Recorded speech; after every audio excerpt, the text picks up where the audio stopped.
If you work as a manufacturing facilities engineer, installing a new piece of equipment can be as complex as the machinery itself.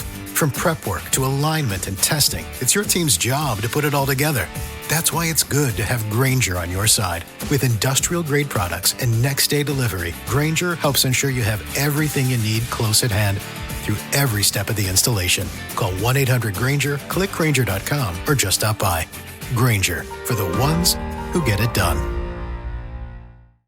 When your company earns unlimited 2% cash back on all purchases with Capital One, that's serious business. So Stephen at SandCloud got a serious business card, the Spark Cash Plus card from Capital One.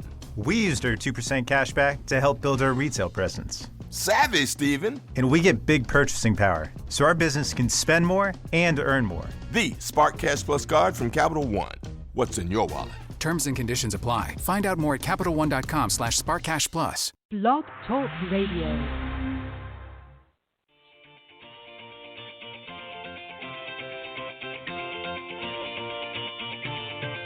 Good evening and welcome to Golf Talk Live. I'm your host, Ted Odorico, broadcasting live every Thursday, 6 to 8 p.m. Central from Panama City Beach, Florida, home of the world's most beautiful beaches. I want to take this opportunity to thank everyone for joining me on my weekly broadcast. Every week, I'll feature some of the best instructors, coaches, authors, and entrepreneurs in the golf business today. I begin with a great discussion on Coach's Corner, followed by an insightful interview with my special guest. So let's get started by introducing tonight's Coach's Corner panel.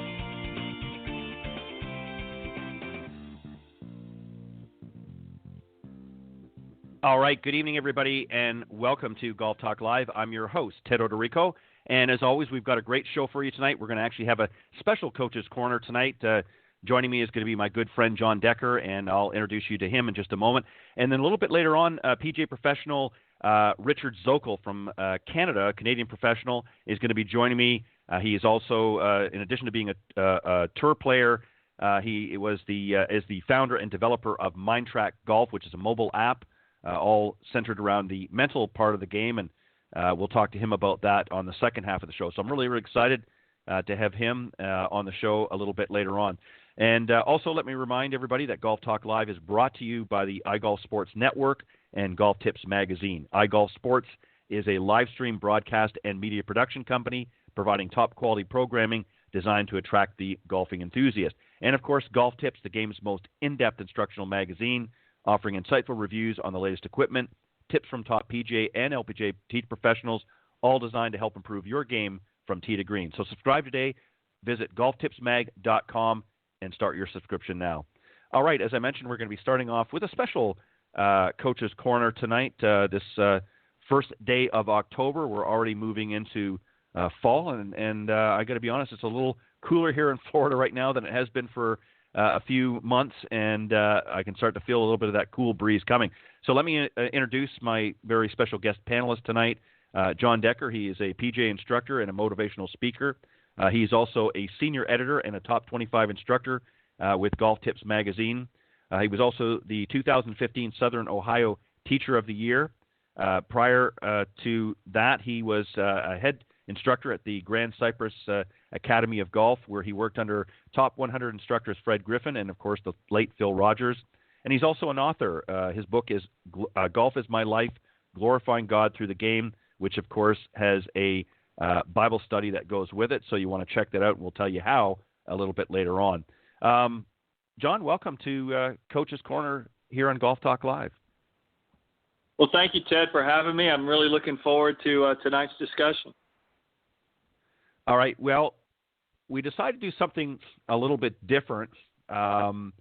We're going to talk about, what's sort of currently happening in the golf industry right now. We're going to talk a little bit about that.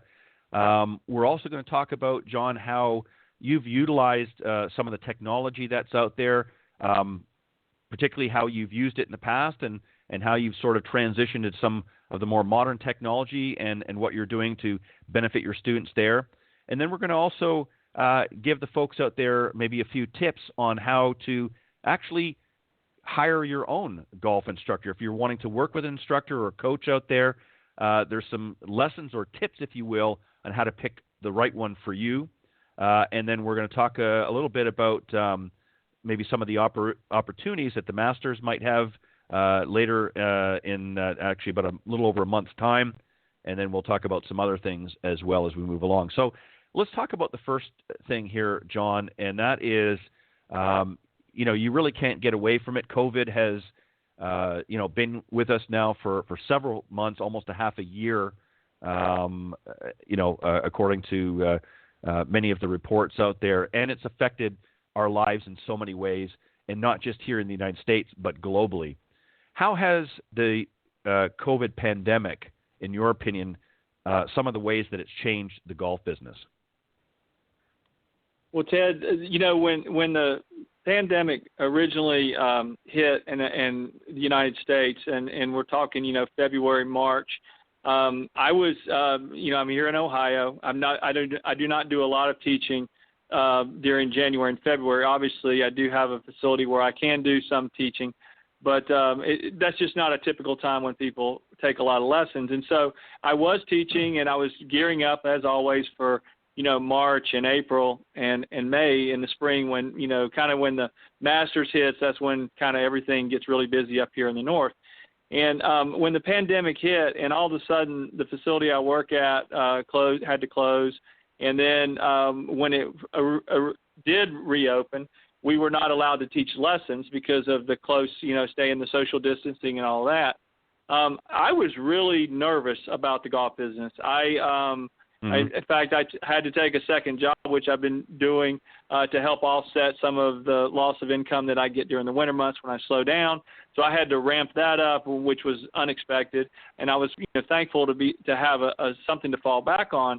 But I really started worrying about, my gosh, golf, this year may just be a complete wash. And I talked to, a lot of other PGA professionals and whether they were teachers or golf professionals, and we were all like, we didn't know what was going to happen. In fact, I did some with the PGA of America. I did actually was part of a Zoom conference for the Teachers of the Year, and we were talking about the people like out in Hawaii, how they were just devastated. I mean, they'd lost with the tourism, and it was really kind of almost a little bit of a gloom and doom for the business. Going into April, no Masters and everything that was going on in the country, and getting into May, I didn't teach any lessons during March, April, and May, and that is unheard of for me. And then when we got to June, our facility finally, we were allowed to, in this varies state to state, depending on where you live, but in Ohio, we were finally allowed to do some teaching, and I started teaching. And then July and August hit, and September, and I can't believe the number of people who are out playing golf. And I think a lot of it had to do with the PGA Tour staying relevant and staying out there and being able to be a socially distanced sport where people could go out, could watch it on television. It got people excited. But I think that people were just so yearning to get outside because they'd been so cooped up, stay at home, doing their work at home and all this stuff, that when they had the opportunity to do something, the lessons, golf was just a natural transition, and my lesson book went crazy. I've talked to so many other golf professionals and at clubs, and their business has been booming, and it's really awesome to see. It's of course, no one wanted this to happen to a pandemic, and for all those out there that are suffering, their businesses are suffering. I totally feel for you. But golf, and we all, if you're listening to this show, we know that you love the game. Golf has a resurgence right now, and I think and I hope that the momentum of this people will get hooked on the game, and people will want to keep playing, and I hope that it just, springboards the game itself. Yeah, I couldn't agree more. And let me just add a little bit just for some of the maybe newer listeners to the program that aren't familiar with some of the things that happened. Early on when the pandemic first happened, as you mentioned earlier in the year, a decision came, many businesses were shut down. And one of the things that happened in the golf industry, of course, was all of the tours shut down very abruptly. In fact, on the PGA, they were in the middle of a tournament, and they actually, it came to a screeching halt. They decided not to continue on. And many of the other tours, the LPGA and Symetra Tour on the ladies' side, and others, again, abruptly came to a halt. and basically either canceled or postponed many of their events. So there was a lot of uncertainty, John, as you pointed out, and definitely very unclear as to what was going to happen. And it certainly has been a big relief for the industry once things started to sort of reopen. And you know, again, we certainly understand, you know, so many industries, the restaurant industry, you know, movies and other industries that have not been as fortunate as the golf industry. We certainly, you know, we understand and you know, we're certainly praying for you folks that things open back up quickly for you and hopefully you'll be able to get back to some sort of sense of normalcy. But, you know, one of the things that has really happened, and John, I know through our conversations over the last several months that we've talked about privately and on the show a little bit, and some of the other folks that have been on here, some of our fellow professionals, they've certainly experienced an uptick. Golf kind of has a built-in social distancing, you know, factor right into the game. I mean, you know, you're not really up close with everybody. I mean, you're certainly sharing golf carts in the past, but they've actually created a scenario where everybody gets their own golf cart, so you're not even doing that anymore. So golf lent itself to the ability to take advantage of some of the protocols that were normal to the golf industry already. So that's why golf was able to rebound a little bit better. And obviously, in recent months, the tours have started kicking back up. Some events, as I mentioned, may have been canceled or put off till next year. Some events that were had enough notice were able to move up in that. So have you noticed, if you were to sort of put a percentage, John, together of students that have come forth, what percentage of your students that you're working with do you think this year are brand new to the game entirely? What would you estimate some of the new students or people that have reached out to you that are interested, expressed an interest, that maybe have not played before? What percentage do you think would be in that category? It would. What's interesting is what I'm excited about is I've gotten a lot of new students because they have just flat out come out. Maybe they do play, maybe they don't have played in the past.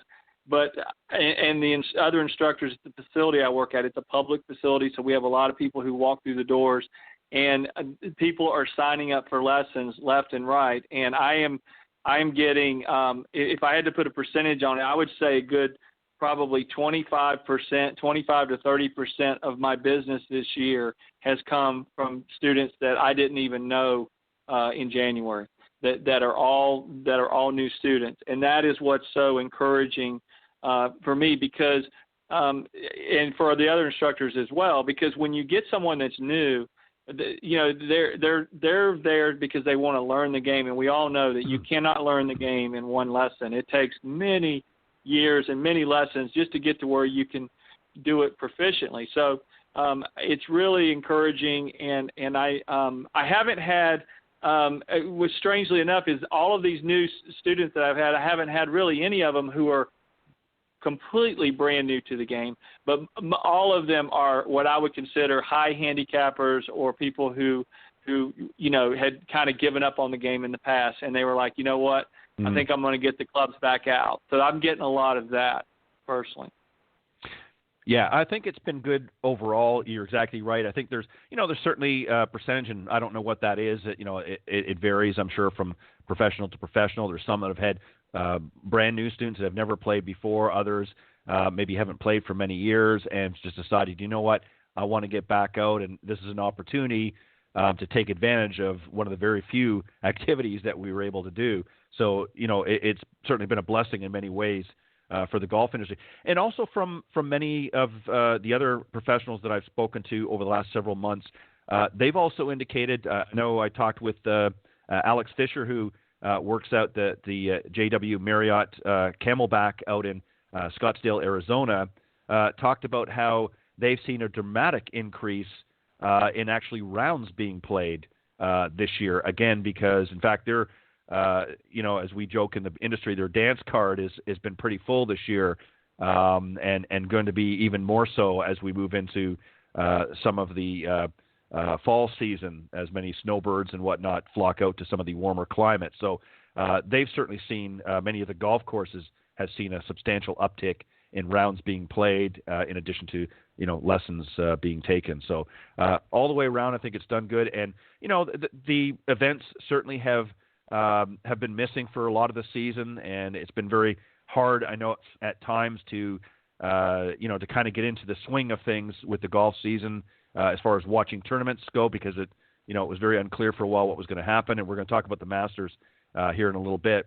Let's move on if we can. John, I want to talk about technology a little bit. The use of video cameras sort of came about, probably a couple of decades ago. We started seeing with some of the early camcorders and so forth, and many professionals started using that.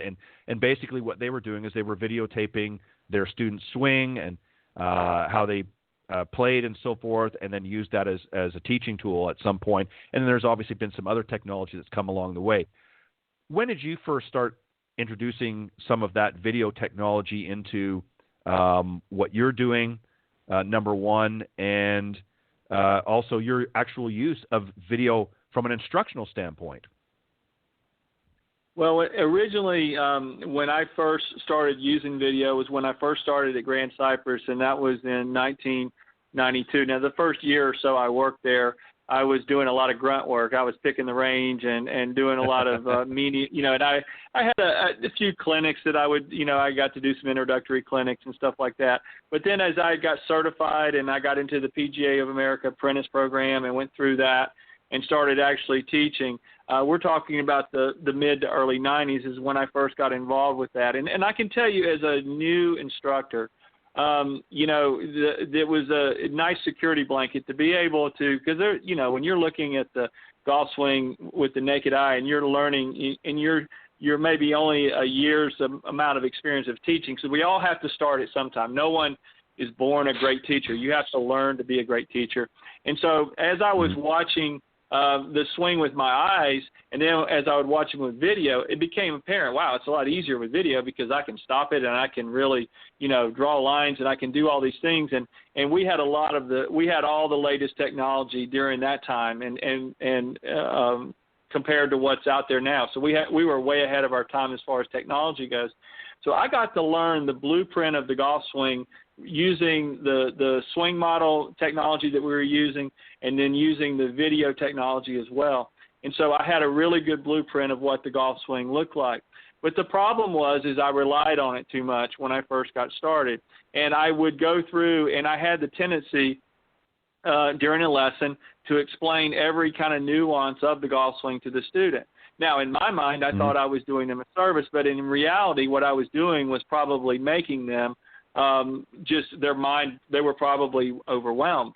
And so as I became more experienced as a teacher, I started paying attention much more to the ball flight. I didn't need the video. My eye could pick it up. The ball told me everything I needed, so I would watch the ball flight. But I used the video because the ball flight's not going to really help the student knows whether they hit a good shot or a bad shot, but they want to see it on the video. So the video became more about them than it did me. And then as I got working with better players, tour players, the video again would help me because tour players all look like they have great swings. And then when you slow them down, you start seeing, okay, well, here's some areas where they're not, maybe being not as efficient. But right. as I've developed even more and more as a teacher, now what I do is I still use video because I believe video is a great way to teach. It's great for the student, and it's all about the student more than when they come out of that lesson. But what I do now is I video their swing. I will briefly show them their swing, no more than a minute. I'll just go through and point out one or two things that I want to work on, and then I put the video away and I work with them. Mm-hmm. After the lesson, I then do a recap.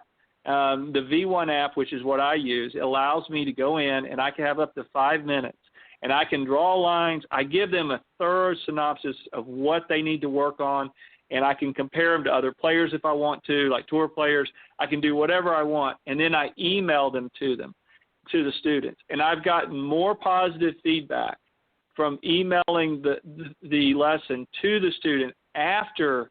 So in essence, the video is their homework. It's not done during the lesson. I started realizing that when you're working with the physical body and the mind at the same time, it can get very confusing in a 1 hour or 30-minute time frame. I started realizing, you know what, I want to work on their body while they're here. I'm going to work on the mechanics of the swing. I'm going to work on the drills, work on whatever it is. And then the homework will be the video and the recap, and they can digest it when they get away from the golf course, when they're at home sitting there looking at their computer. Then they can digest it, and I think it makes a much better impact. And it changed the way I now teach. Well, and you're exactly right. And one of the things, John, and I agree 100% with you.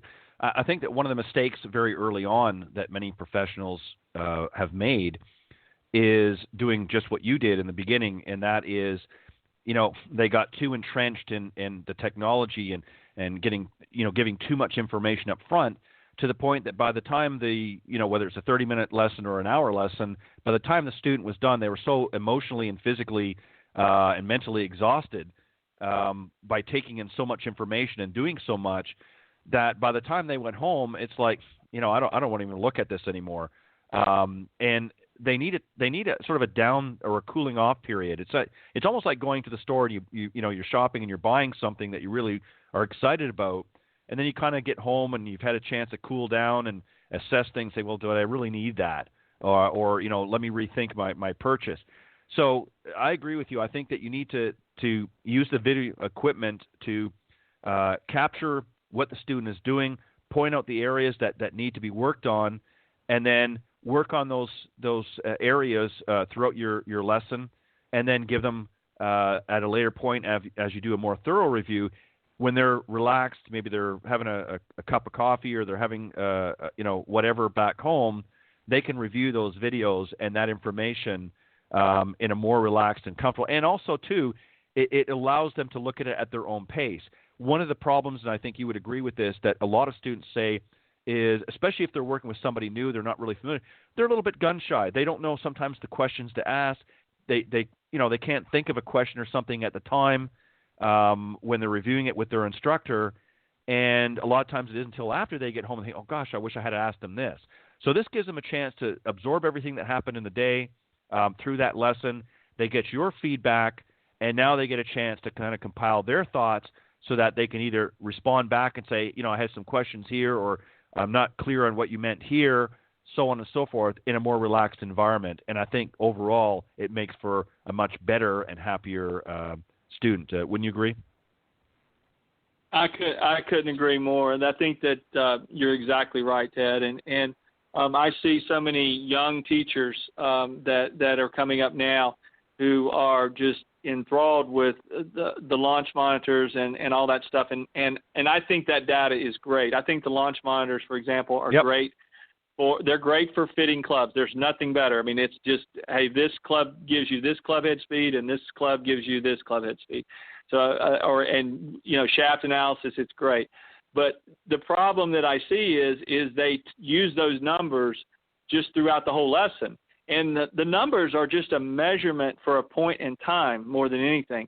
Because my goal is, okay, if you have a slow swing club head speed, I don't need to tell the student, 17 times during the lesson that their club head speed is slow if I've already established that early on in the lesson. My job is to get their club head speed faster. So I want to work on getting their club head speed faster, not beating them down, telling them that their club head speed is slow. They already know that.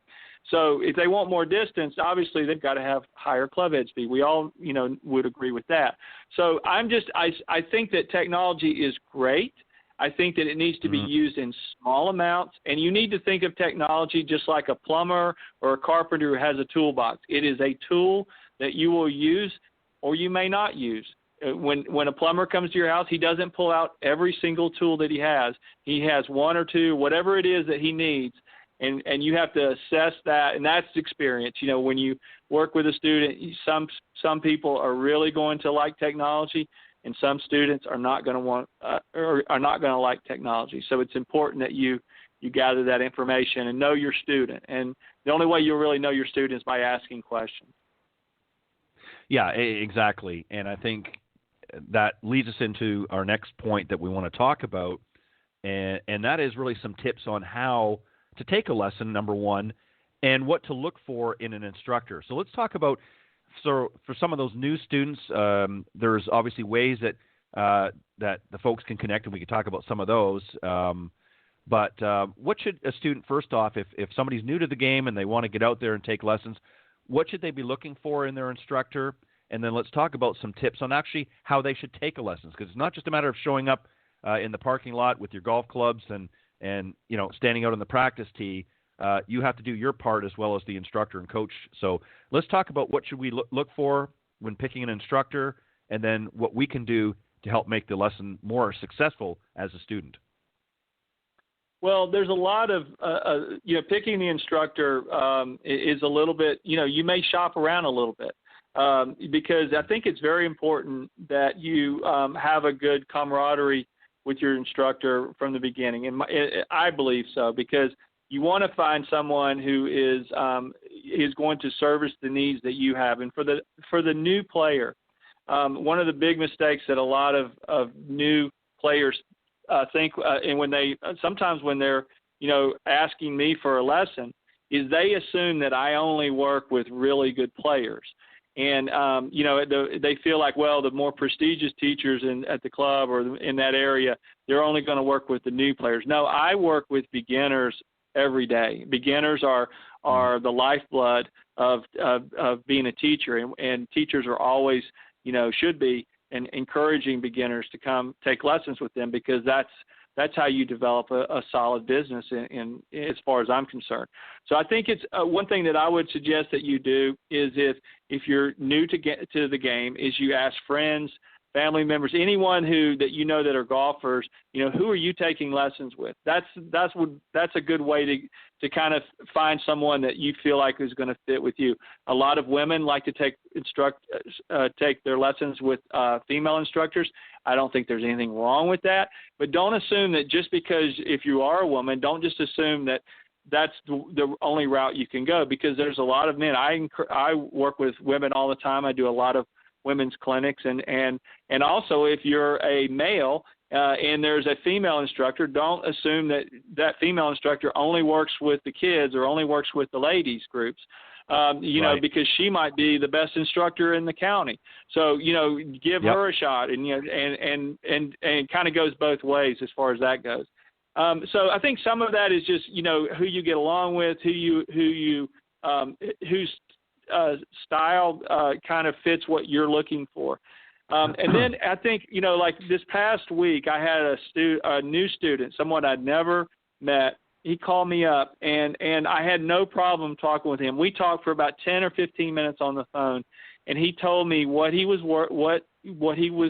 wanting to do, his goals.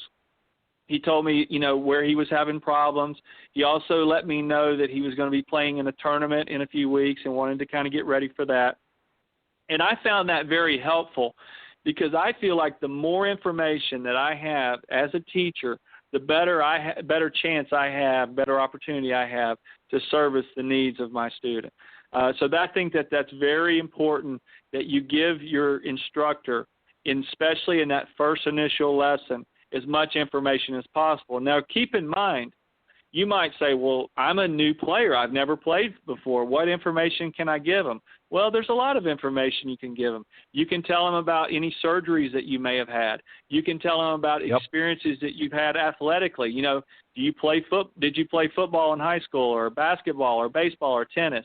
Or were you not an athlete at all?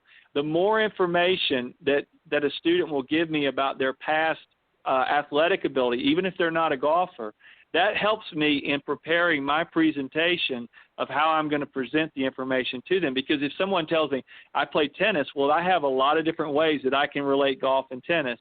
Or if they tell me I played basketball, I have a lot of ways that I can relate basketball and golf. So I've been doing this for so long, there's very few sports. I've never played lacrosse, so I don't really relate well to that. But other than lacrosse and even soccer, which I didn't play, I can still relate soccer and golf and talk about how there's some similarities in kicking a ball and hitting a golf ball.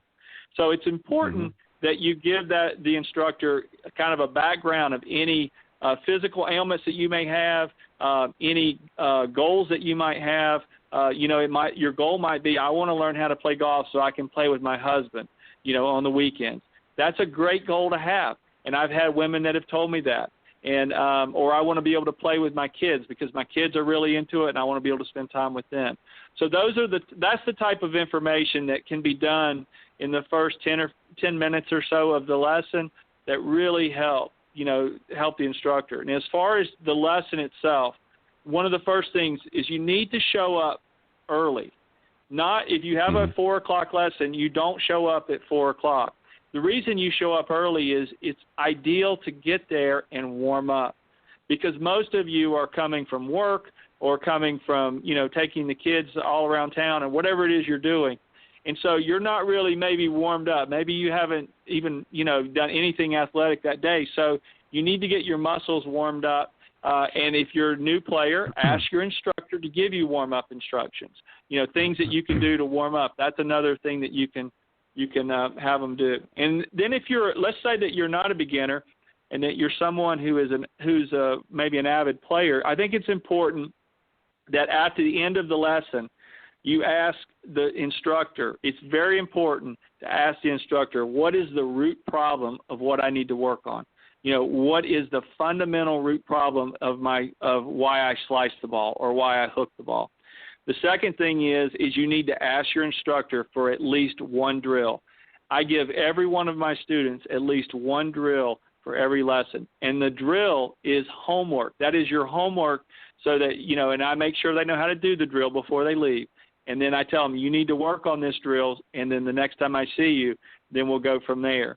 And then the last thing, and this is really going back to the technology, this is one of my favorite things to do. And I would recommend, even for those who are taking lessons on a regular basis with their local pro, is at the end of the lesson, you need to get your phone out and you need to put it on video, and your instructor needs to give you a 3 to 5 minute recap of the lesson, what you need to work on, demonstrate anything, any training aids, whatever it is that they're telling you to do. And you need to start a video library and have it on your phone so that when you go to the driving range and you practice, and you should be practicing, you can pull that out, you can watch that video, and guess what? It's fresh on your mind. You don't have to worry about forgetting. You don't have to take notes. Those days are over. Why take notes when you can have it on video and you can have it right there in the palm of your hand right before you get ready to practice? So those are some tips that hopefully will help the listeners out there. Yeah, I think that's some great points that you bring up. And I think it's, everybody's personality is different.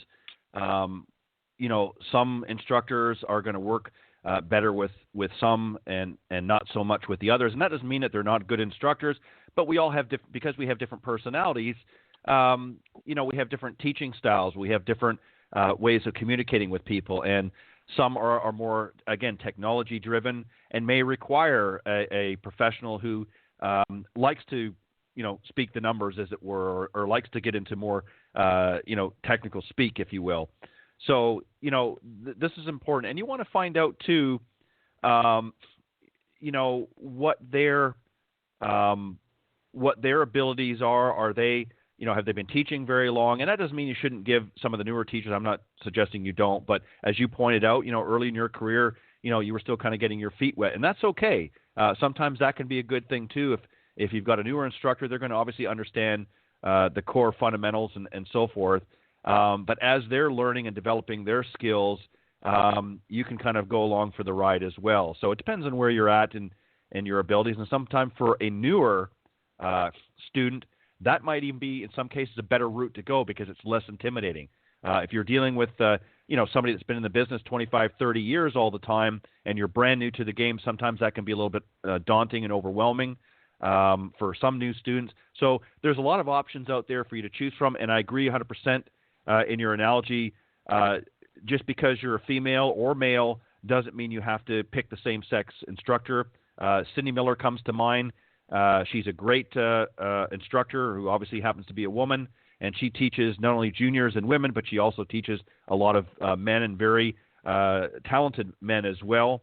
and has been around the game for many, many years and draws from her tour playing experiences to help a lot of the folks that she works with, and has developed a very successful teaching career as well as her playing career as well. So some great tips and some great pointers there for looking for an instructor, and also as a student, some ways that you can get yourself involved to make sure it's a better experience.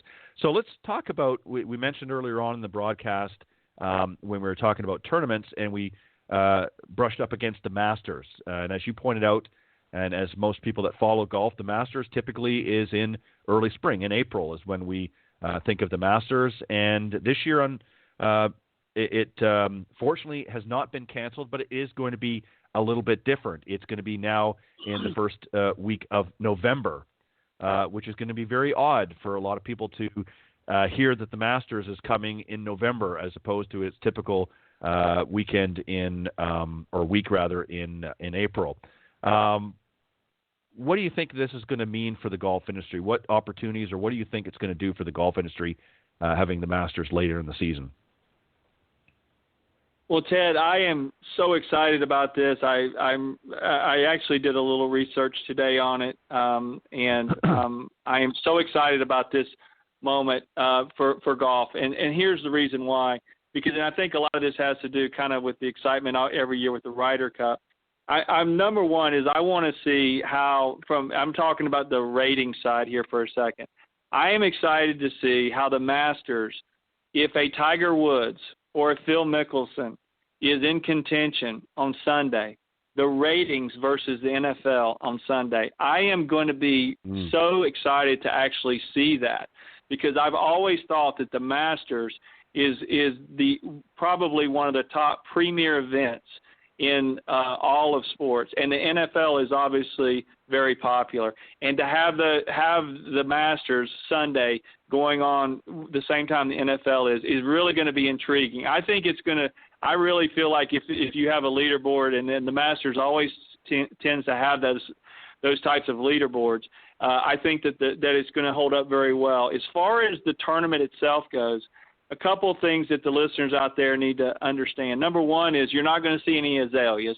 That's one thing. And you're probably not going to see any patrons. From what I've read, there's not going to be the fans are not going to be at that event as well. But that may change. I don't know. That was as of now. Who knows with what could happen over the next month or so. But the course itself is going to play totally different. And there's going to be several things to keep in mind. Number one, the average temperature in November compared to April in Augusta is about 10 degrees cooler. That means the ball's not going to go as far. So the golf course is going to play extremely long, depending on how they set it up. It's going to play extremely long. Also, you're going to be dealing with the daylight issues. I don't know what they're going to do if there is a playoff, because now they've gone to, I think it's 3 holes they do now. That there's no way on Sunday that they would be able to do that, because it'll be literally dark. So they're going to most likely, any playoffs, in my opinion, would probably have to be done on Monday. And the other thing that you have to understand about Augusta is they overseed in the spring, and they usually do that in March. And then they overseed in the fall, and they have a Bermuda that, during the summer months because of the heat. Well, because of the overseed, the grass may not be as green in November. Like when you're watching the golf course, it may not have the color green may not be quite as green as far as the fairways go and the rough goes because of that transition. That'll be interesting to see as well. The greens itself should be fine because they have that sub air system underneath where they can control the temperature, so they can get the green speeds very consistent to what the fans are used to watching on in April. But the thing that I think that is going to make the biggest difference between a November Masters and an April Masters, and this is a once-in-a-lifetime thing that I don't think we'll ever see, obviously, ever again, and that is that you're going to have a prevailing north wind, and that is going to change the entire golf course. because they don't have you don't get a north wind in April, but you do obviously in November, and you may have some frost delays, so that could push things back. And I was reading here, and this is how it's going to change it. 3 of the 4 par 5s go north.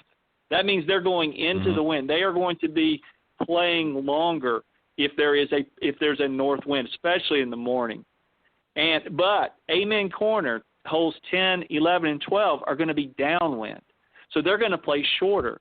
So number 11 is a brutal hole. It's actually going to play shorter.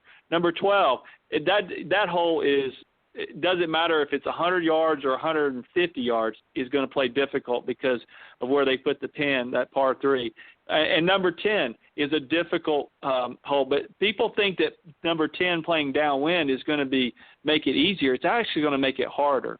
And that's because you have to curve the ball on that hole. And it's very difficult to curve a ball when you're hitting downwind.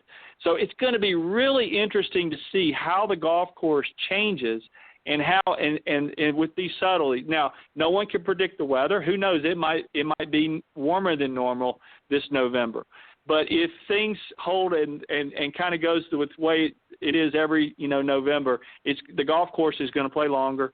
The golf course is going to be, in my opinion, more difficult. And I don't think you're going to see 12 and 14 under par scores. I think the scores are going to be, I think that, they'll probably be more in the 6 to 8 range, 8 under par range. I do think under par, though. I don't think it'll be like the U.S. Open because I think that they want that. They want the excitement of the birdies and the eagles on Sunday. So I can't wait. It's my favorite event of the year. I can't wait to see, to watch it in November, and I just think fall golf is such a great. I love to watch the guys in the morning have a little breath coming out. You can see their breath a little bit. I think it's going to be great for TV. Yeah, and I can relate to fall golf, of course, being from Canada, and one of the things I think we'll also see, in addition to some of the things that you've mentioned, is the ground is going to be potentially a little bit firmer as well. Not having, again, all things being normal, November, it's cooler temperatures, obviously, in Augusta. And, even though it is in the south, it's going to be considerably cooler than what it is even in April. And things might firm up a little bit as well. So the greens might be a little bit harder than they normally would be earlier on the season. It'll be hard to see. It's really going to depend on, as you said, what the temperature is going to be. If it's going to be, a little bit cooler than we typically would see, or warmer, that's obviously going to factor in. But you're right. The north wind is going to change the landscape, if you will, a little bit more. It's going to be some advantage on some holes and disadvantage on other holes. Number 12 is an example. You mentioned, your tee shot going downwind is going to be a little harder. But one thing that can help a little bit is if you've got the wind coming down, and let's say you've overshot the green, and now you've got to hit back towards the water. Having that downwind might give you a little bit extra cushion and protection of not overshooting again. But there's a lot of factors that are going to be involved. It'll be interesting to see, and it's going to be different. There's no doubt about it. It's going to be different. One of the other things too is, in addition to more than likely not having fans there, they are, my understanding is, and I'm sure you probably heard the same, they're going to be very restrictive on media as well. There's not going to be as much media typically. They're going to be restrictive there as well. So it's, as we know, obviously after all the rounds, the leaders typically go into the media tent and talk to the various media outlets about take questions and so forth. So it'll be interesting to see how that plays out as well. And it's going to be different. They're not going to have the crowds more than likely. You get holes like 16 and holes like 12 and some of the others, even 15 and so forth. You have, it creates a perfect amphitheater in many of the cases. And you have some case like 15 where they're overlooking several holes. And quite often players would actually have to back off a shot because somebody was teeing off, just over yonder, if you will, on some of the holes. So, it's going to be interesting to see how it plays. It's going to be very different, I'm sure, for a lot of the golfers. It's not going to be a typical Augusta National feel, I think, or typical Masters. So we'll see what happens, and we'll see how it plays out. But I, like you, I miss watching the majors this year. We've been very limited, and it would not be a golf season with at least the Masters. So I'm happy that they've made a concession. And then they're going to be going back-to-back in April. They'll be coming out with the 2021 Masters. It's going to be a quick turnaround. It's going to be. Yeah. So it's going to be whoever wins is only going to be able to celebrate. And they won't even be able to have, it'll be like 4 months. They're going to have to pick out their menu really fast for the next year. Yeah. A dinner. Right, exactly. Typically, of course, the winner from each year gets to pick the meal served at the Masters dinner. So, they won't have a lot of time to prepare their schedule for what they want to have on plate. And our last question here, John, I want to bring up is really about the rules of golf. There's been some changes over the last, in fact, 2019. There were a number of the rules that were changed. Some were in favor, some were against, depending on which side of the fence you were on. Is there any rules that currently are in play that you can think of that you would like to change, whether it's just a modification or get rid of it altogether, it's no longer applicable, what have you? And if so, what would that be? Well, there's two rules in golf that if I were the king of golf for a day, I would change. And the first is not even a rule that I actually came up with. I actually got this idea from Payne Stewart. I heard him say this in an interview, and it made a lot of sense. And I, to this day, believe that it needs to be changed. And that is that if your ball goes into a divot and you are in your own fairway, that should be considered ground under repair. And the reason for that, let's just think about this a second. It's hard enough, first of all, to get people to fix divots. Okay, and a lot of times when people put the sand in, or the staff comes in and they're trying to repair that ground, and that ground has already been damaged. If your ball goes into a sand divot, or your ball goes into a divot where someone has not replaced it, and you go to hit your shot, you're going to make that area even worse. And so any healing of the grass that's gone on is going to be destroyed, and now it's going to have to start all over again. And I don't like the idea of that kind of luck. I know there is rub of the green, and if your ball hits a tree and kicks out in the fairway, or hits a tree and kicks in the woods, that's kind of par for the course in the game of golf, and those kind of things even out. But I don't like the idea, because a lot of times on par fives, especially when you watch on tour, where a lot of these players are laying up in the same areas, many times their ball will roll into a divot. And I think that you bring into the aspect for the average golfer, the aspect of them injuring themselves as well, especially if the ball is in a deep divot. You could injure yourself trying to hit it out of there. I just think it's something that it's an easy fix. It's fair to everyone. It doesn't give anyone an advantage. Whether you're a long hitter or short hitter. That would be the first rule change that I would make. And I might even say that you could do it no matter where your ball is. If it's in a divot, I kind of went back and forth on this with the rough.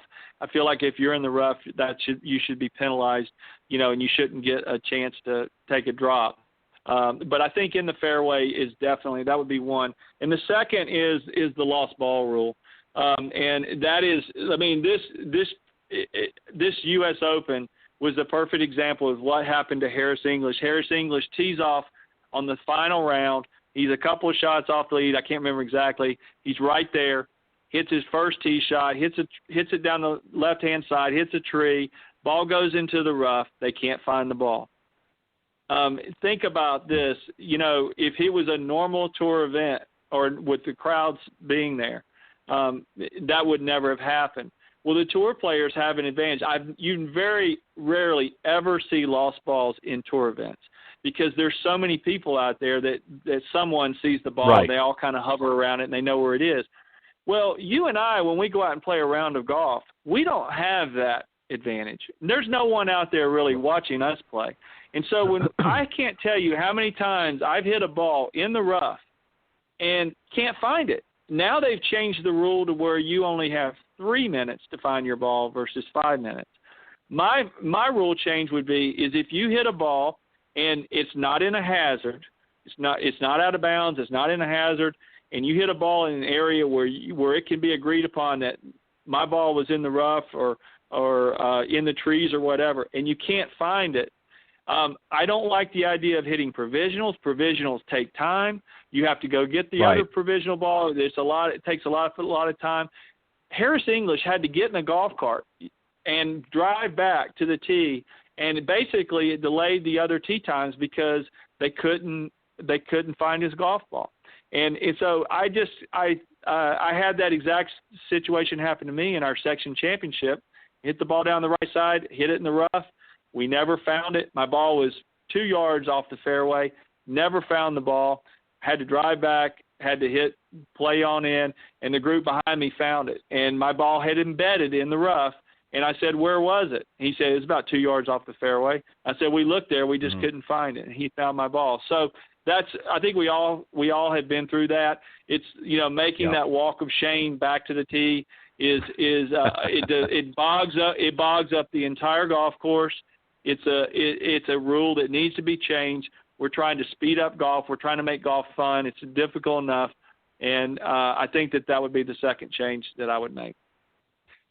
Yeah, I agree with both those. I think that's great. I think the ground under repair, it should be a ruling for that, because you're exactly right on your first example, because what I try to do, and most of the people that I play with, we'll go around and we'll see divots that were not repaired in the fairway, and we'll always make a point if it's near where we're hitting, even if it's not directly in play, if we see one within close proximity, a lot of times my playing partners and that will fill a couple of them up and with the sand and whatnot, depending on where you are. Some actually have a seed that's in the cart as well, that's in the canisters on the side. But to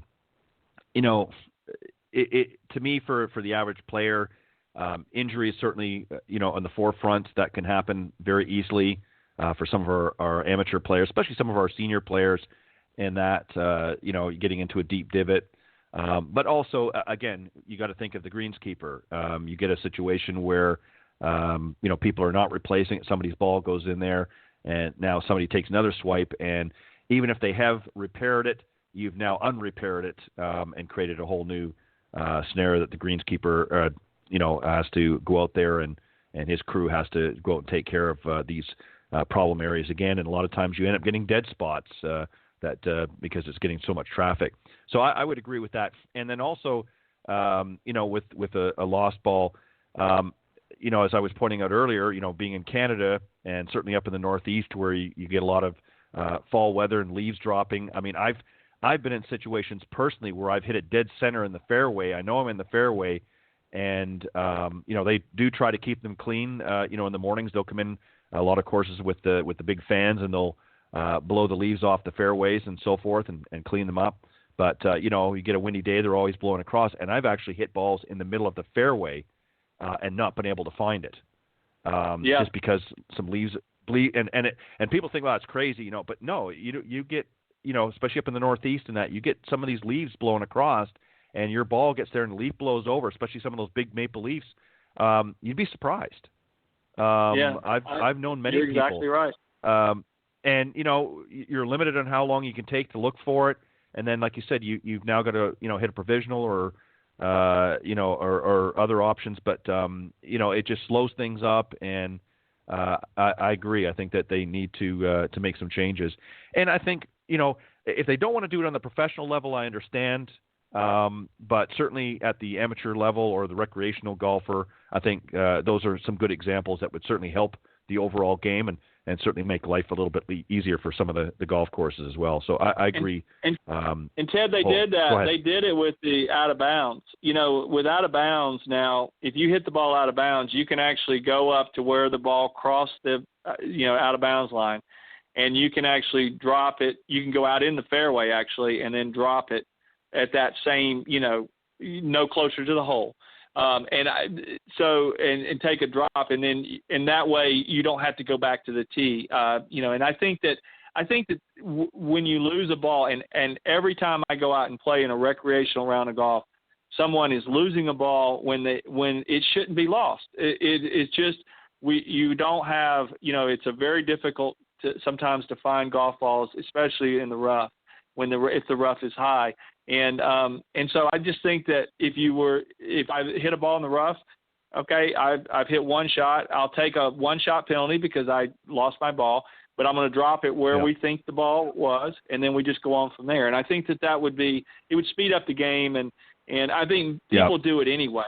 I very rarely see casual golfers going back to the tee, but when you play in tournaments, local tournaments and stuff, you do, and it is a nightmare for those people behind you, and it's just it just really slows things down. It slows up, it backs the groups up and stuff. And I'm like you, I see a lot of amateur golfers that really don't adhere to that rule 100% most of the time, just because again they want to keep things sped up and whatnot. But I agree wholeheartedly. And the other thing too is when you're teeing up on a straight hole. Or hitting a shot on a straight hole, it's a little bit easier. You can keep better track. But if you're hitting on a sharp dog leg, whether it be left or right, a lot of times you're going around a corner and maybe you're hitting over some trees or you're drawing or fading the ball around. And sometimes it's very easy to lose sight. Even when you're looking through the trees, sometimes it gets out of your vision for a moment and you're kind of guessing when you get up there. So definitely it creates some issues there. So I agree with that. I think those would be some good rule changes to make. Again, it would make life a little bit easier for recreational golfers, and obviously, I think for the rule officials as well, and to keep the play up. The marshals rather keeping seeing that the play is keeping up to pace because they're out there. They're driving around in their cars. They're watching to keep the pace of play going. And I'm not even talking about in tournaments, but just in regular. Everyday, rounds that are being played by our club golfers and so forth. And, it would make their life a little easier if, groups aren't backing up 2 or 3 deep on a tee because some guy's got to go all the way back and hit a provisional. So, exactly. I think those are some great tips and certainly a great thing to do. Well, John, we managed to carry our own here for an hour. It's hard to believe, but we did it. And I want to thank you for joining me on a special Coach's Corner tonight. I always enjoy having you on the panel and always having you on the program. And as always, I'm going to give you a moment or two to number one, let the folks know how they can reach out, and if you want to plug your book again and anything else special that you got coming up that you want to promote, by all means, go ahead. Well, thank you, Ted. As always, I've enjoyed tonight's show, and I want to thank you for what you do for all of the PGA and all the instructors out there and the people in the golf business. You give us a platform for an hour to come on and get our word out, and we all enjoy it, and I want to thank you again. If for the listeners out there, if you want to get a hold of me, I'm on really all the social media outlets. If you go to John Decker Golf Instruction, and again, I spell my first name Jon, so John Decker Golf Instruction. I'm on Facebook, Twitter, Instagram, YouTube. I have a bunch of videos now on YouTube and that are available for all my drills, and all my instructional stuff is on there. And also I'm on LinkedIn. My book, Golf is My Life, Glorifying God Through the Game. It's a Christian golf book, and it's available on Amazon, Barnes & Noble, and Walmart.com. It comes in hard copy, soft copy, and cover, and also you can download it for ebooks as well. And I'm available for public speaking. I'm a public speaker. I've worked or I've spoken at a lot of churches, golf courses, just any kind of junior clinics, anything along those lines. If you're looking for someone to come into your area, do some public speaking, maybe do some instructional things. That's something I would really like to get going again after we get escape the COVID, and hopefully everyone is going to be safe and is through this time. But again, Ted, I want to thank you for your time, and also want to mention one last thing I wanted to thank you about is giving me the opportunity to write for Golf Tips Magazine, and I have my feature, Fairways to Heaven, and doing the instructional articles. I've really enjoyed that, and I'm really excited about the future of where you're going with the magazine, what you're doing, your vision. I'm all on board with it, and I'm real excited for what the future has to hold. I appreciate it, John. As always, it's a pleasure having you join me here on the program. And I appreciate your input into the magazine. And I think, as we navigate through this difficult time right now here in the U.S. and literally around the globe, I'm excited and optimistic about 2021. And I'm really particularly excited about really the golf industry, even though we've had some setbacks this season with the COVID crisis. Golf has been blessed in many ways with a lot of new people coming to the game. And we need to be mindful of that and really take advantage and reach out across the aisles, if you will, and helping to really grow this game. We talk about so much over the decades about wanting to grow this game. Well, here's a great opportunity that's been given to us, even though it's been through difficult circumstances. I think we need to be mindful of that and look at ways that we can help not only bring people to the game, but more importantly, keep them in the game. So, John, thank you for all you do, and keep doing the great work with the magazine. And we're looking forward to some other things in the future as well. So, God bless, my friend, and I will talk to you soon. Thanks again, Ted. All right, take care. All right, that was PGA instructor John Decker, my very special guest on a special Coaches Corner panel this evening. Just John and I, we talked about some different things, and I want to thank him again for all that he does to help you folks out there get a little bit better each and every day as you navigate the fairways.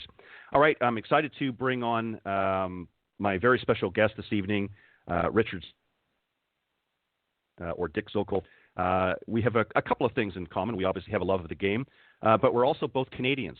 Richard, of course, was born in British Columbia, and he's a Canadian professional golfer who played not only on the Canadian Tour, but on the PGA Tour, as well as the Nationwide Tour. And he's also founder and developer of MindTrak Golf, a mobile app, and we're going to talk about that and many other things. But please welcome my very special guest this evening, Dick Zokol. Good evening, Dick, and how are you? Hi, Ted. I'm doing very well. I did not know you were Canadian. What part of Canada are you from? I was born in Hamilton, Ontario, and lived most of my life in the Toronto and Hamilton corridor, if you will. And when I was in the Navy back in the early 80s, I had a brief stint out in Halifax, Nova Scotia, but pretty much in the central part of Canada. So we have that Wonderful. in common. Well, thank you. Good. Wonderful. Thank you for inviting me to be on your show today. Well, I appreciate it, and I have watched you for many years play all over the place on the tour, and obviously many times I've been at Glen Abbey and watched you play in the Canadian Open over the years, and I know you've had some great moments on tour. What I want to do first, obviously I know we want to talk about MindTrak, and we're going to get to that in a little bit, but what I'd like to do for a lot of folks is we get a lot of new listeners coming onto the program, and just to give them a little bit more background on you and so forth. But one of the questions I want to ask you first, right out of the gate, is why golf? What drew you to the game of golf, and who were the who's and the what's and the where's that sort of introduced you to the game? Yes, well, I guess I was one of those fortunate family members where my parents played golf and introduced me to the game. My father was an avid golfer. He was a dentist. And we moved to a portion of Vancouver where we lived across the street from the Marine Drive Golf Club. And in 1970, I got a junior membership once I was able to reach the age of 12 years old. And during that time, I like to go to the golf course and caddy, and caddy every Saturday and Sunday to put a few bucks in my pocket. And I started playing golf, and I was a good athlete. Played lots of sports. Was a pitcher in baseball and soccer. And wasn't a hockey player. We didn't. There wasn't a lot of youthful soccer was the game in Vancouver when I was a boy. It was hockey everywhere else in Canada. So golf and soccer was what I played, and then I became very well. Actually, when I was about 14, I was one of those troubled kids where I got into a lot of trouble. I must say, and my father, I hear you. I hear you. I think there's a lot of people can relate to that. And my father came down on me pretty hard, and he said, "Look, you can't hang around those kids anymore." And we were getting into some pretty good trouble. And we were just going down the wrong path. And he said to me, he says, "Look, the only place you'd go to is that golf course." So that's why I spent a lot of time at the golf course. At that time, we were down there early in the morning and until in the dark we'd be hitting balls and practicing, and got very engaged. And it came from that golf course produced a lot of champions historically, and I just fell in love with the independence of the game. It was all you, and both in your success and your failures. So I love golf because of that. Yeah, and it's interesting. I played a lot of different sports growing up, in baseball and football and soccer, and of course I did play hockey. We had I was a Maple Leaf fan when they were playing well, and then I was a Canadian fan when they weren't playing well. So I kind of went back and forth. It just depended. I liked both teams. I had a tough time.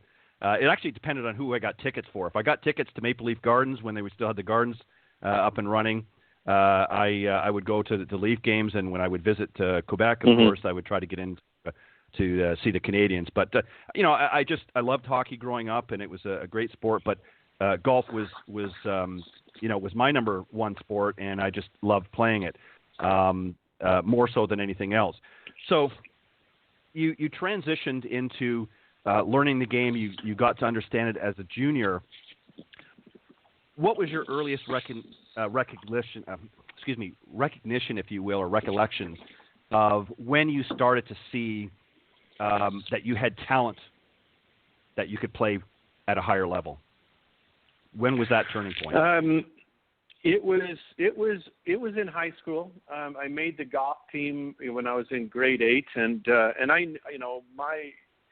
I got pulled into golf when one of the local pros in Vancouver asked me to caddy for him in a tournament, and I was about to start pitching for what was called the local area Kerrisdale Little League in the Little League Championships in Vancouver, and it just, when I got a chance to caddy for a professional in a BC Open, I just wanted to be around professional golf, and it pulled me into it that way. And at high school, I found out that there is this thing called golf scholarships or into the NCAA, and I wanted to do that, so I aspired to do that. Then there was this guy named Jim Nelford from Vancouver who went down to Brigham Young University. I didn't know Jim. He was 4 years older than me at the time, and he'd come back, and I noticed how, he was the best player in British Columbia and in Canada at the time, and he'd come back every year after BYU, and it was unbelievable how much he got better, and I went, wow, that's what I want to do. Yeah. And so I remember in my grade 12 year, my last year of high school, I wrote Carl Tucker a letter, and BYU was one of the best, programs in the NCAA at the time. And I had no idea. My naivety was just very high. And he said, "No, we're not interested in you." And then that summer, after I graduated high school, I got paired with Nelford. Nelford just won the Canadian Amateur a couple times this time. He won the Western Amateur. He was a first team All-American, I believe, and he was ready to go pro. And he came back, and I got paired with him in the BC Amateur Championship, and I played pretty good. I was leading the tournament and almost won the tournament. And he called Carl Tucker and said, this Zokol kid, he's a little rough, but he may have something there. And so I went down there and I drove down. I asked my father for the keys, and he says, "Where are you going?" I said, "Provo, Utah." And I drove down, and I guess that was it impressed him enough where he said, "I can put you. I can't give you any grant and aid." And I said, "Okay, my father can handle that." And I was fortunate to be that way, to be gifted that way. Right. He said, "Tell you what I'm going to do is I'm going to put you in the dorm room with this kid named Bobby Clampett." And I said, "Yeah, you can put me in with Jethro or Ellie Mae. It doesn't matter. I don't care." I didn't know who he was, how good he was. And then, then Bobby was a legend. He was the first team All-American, and he won his first 3 college tournaments. So I was around that atmosphere at BYU and as a walk-on in my freshman year. And Clampett turned pro our senior year, and we had Keith Clearwater and Rick Fair and Dave DeSantis and John Bodenheimer, who's running the USGA, and we went into that final year at BYU as ranked number 1. We never lost our ranking, and I was the captain of the team, and we won the NCAA at Stanford in 1981, and it was just a terrific collegiate experience for me, and all those guys are close friends to this day. And at some point down the road, you decided to turn pro, and as I mentioned in the opening comments, you ventured out on the Canadian Tour and ultimately on the PGA Tour as well. Tell us just a little bit, just give us maybe some of the highlights there of your play and what you learned. Yeah, what you learned while you were out on tour. What really resonated with you? Sure. Well, so I got through. We won the NCAA's spring of 1981. Then I went and I won the Canadian Amateur in 1981. Then I didn't play the Canadian Tour. I went right to the qualifying school and got my card in the fall of 1981. So at the start of 1982, I was a rookie, and I got to be honest with you, I wasn't ready, but I got through the qualifying school. It was the last year of Monday qualifying, and it was difficult. I did not feel comfortable out there. I didn't feel like I was good enough, and I had some challenges. And I went through the first half of the year, and I was really struggling to make a cut. I couldn't make any cuts.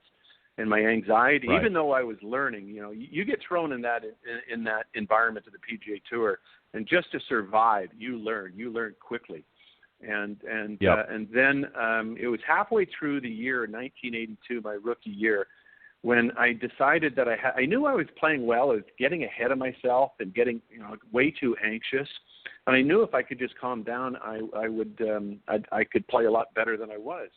So I discovered this thing called the Walkman, and I said to myself, why don't you just listen to music as a way of distraction from your hyperactive mind? And I never did it in a practice round, never thought of it. But in the first round of the Greater Milwaukee Open in 1982, I teed off and I slapped this Walkman on, and I'd take it off, hit the shot, and before that ball would even land, I'd have that Walkman back on my head, and I'm listening to rock and roll and the Eagles and all that kind of stuff. And I tell you what, Ted, I mean, I got 1 under, 2 under, 3 under, 4 under. I'm coming down the last hole. I'm 7 under par, leading the tournament, and I am just calmer than a cucumber. And this listening to music just calmed me down and allowed me to perform. And so I come in, shoot 65. I'm leading the tournament. The PGA Tour officials surround me when I come in. They go, "What are you doing?" I said, "I'm listening to music." And he said, "You sure it's music? Because if you're listening to any golf instructions, we're going to have to disqualify you." In fact, we got to call the USGA. We don't know if this is legal or not. And I'm going, "Oh my God, I shoot 65 and I'm thinking I'm going to get disqualified." And so they could say, "No, you're okay. You can do that." So, the headlines come out, Disco Dick leads Open. And I led the tournament the first round, the second round, the third round, and all the way up to 4 holes to go in that tournament. Calvin Peete went on to win it, and I had a great tournament. But it just, at that point, it absolutely enlightened me that this game that I'm playing, golf, for a living, is very psychological, because if something, such as music calmed me down and allowed me, it did, that's very interesting. So from that point forward, I really started to dive in. And through the 80s, Jim Nelford, who as I mentioned before, went to BYU. He got on the tour 4 years before me. We were buddies, and we started traveling with some sports psychologists. Dr. Richard Linetto from the University of Guelph, a psychology professor who worked on biofeedback at the time, and it was delightful stuff. And so that whole psychological aspect was something that was very important. You know, it's interesting, and by the way, I'm old enough to remember. I remember seeing some of those headlines about you wearing that that Walkman. So yeah, I remember that, and you know, it's interesting. You know, when you look back on your career and you look back at some of the things, some of the key moments, you know, just by happenstance, you slapped on the Walkman, like you said, to try to help with some of the anxiety and some of the stress. And ultimately, it ended up helping your golf game. So little did you know that fast forward a little bit longer, you know, you're developed now an app that called MindTrak that's helped you. But before we get into some of the meat and potatoes of it, I want to mention something because really sort of things came to light for you in 2000 at the U.S. Open at Pebble Beach. You talked about at that time sort of a light that turned on, if you will, and it was sort of a breakthrough moment for you. What happened? What did you discover, if you will, that changed how you played from that point on? What was it that really sort of came to light? Well, there are ebbs and flows on the tour. In the 22 years that I played, in early 90s, 1992, I won twice, and after winning, I fell into a bit of a rabbit hole, and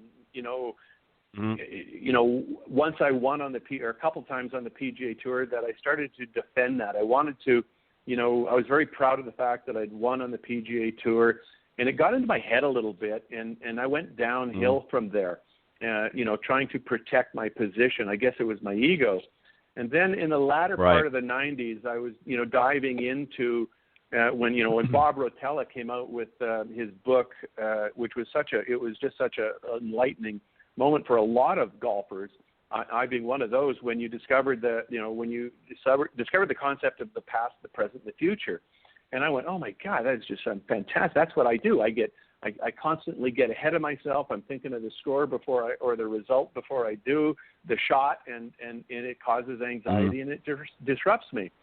So in the latter part of the 90s, I said, in order to access the present moment, we all golfers fall victim of wanting the result, and I think it's a part of our culture. We, instantaneous gratification. We want the result. Yep. And I knew that I had to create a different scoring system, because if my attention, like any other golfers, is on the result, it produces anxiety. So I started the system in 1999, and I started putting my attention on what I call our 2 key performance markers of every shot. And they are your ability, and this is rendered down to its simplest form, that your ability to play or hit a shot is based on your ability to assess the shot, like assessing the shot, the yardage, the lie, the wind, the stance, how you're playing, and you've got to pick a club and you just assess the shot, and then how well you execute that shot that you assess. And if you do both those things well, your performance, and what happens is you learn and condition yourself to detach emotionally from the results, and you shift your attentional focus from the results onto your KPMs, your key performance markers.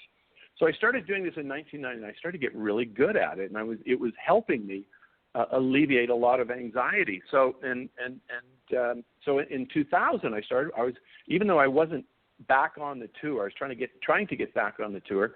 And so I qualified for the U.S. Open at Pebble Beach, and I make the cut, and I'm struggling a little bit. And in the third round, I have a poor round. And I'm going, come on, it's Sunday, and it's Pebble Beach. It's I love U.S. Open. The Tiger's doing his thing, so I go out there, and on the front 9, I shoot 30 on the front 9, and all I'm doing is focusing on my key performance markers, and I'm getting really good at it. It's very simple.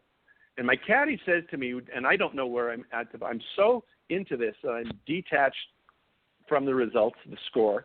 And my caddy says to me on the 10th hole, and this is really the aha moment, he says to me, do you know what you shot? And I went, no, I don't, and I don't care. He goes, you shot 30. And I said, I still don't care. This is the beauty of it. Right. Even though, right. and I think all golfers can relate to the fact that when someone tells you do you know how good you're doing, that it's very disruptive. The aha moment, Ted, was that it didn't bother me when he said it. I still kept my attentional focus on these key performance markers. Shot 69 that day. I think there was only a couple of rounds in the 60s that day, and kicked Tiger's butt for that front 9 on Sunday. We won't talk about the 7 other 9 holes, but that was the aha moment. And then I got back on the tour. It helped me win the PGA Championship, which was a Corn Ferry event in 2002, and then by that 2003, I was 43 years old and having some physical challenges, and retired from the PGA Tour. It was out. It's interesting because when you see so many amateur, and I know you've played in tons of pro-ams, and I'm sure you've witnessed it with a lot of the amateur golfers, how much they struggle. They're out on the practice tee, they're out on the range, hitting balls, and they're not doing too bad. I mean, they're certainly not PGA Tour quality, but they're not too bad. And then suddenly they step up to the first tee, and it's like the wheels fall off the bus. Right. Yeah. Can what you're talking about also apply, even though obviously it's more for when you're actually playing around, but can this sort of approach, if you will, be used also in practice on the practice tee in order to better focus and prepare yourself for when you do get out on the golf course? Well, the model that you have to kind of understand is in the dynamics between the practice range and the golf course. And every golfer makes the common mistake that they think these two things are the same. They're not. They're very different. Right. One matters. Right. One doesn't matter. And when you right. when you understand that and really kind of hold that premise close, then it allows you to discover some things. So remember, you have to practice, but do not assume. And I'd say this to Mike Weir all the time. I said, just because you're hitting it well on the driving range does not mean you're going to perform well on the golf course.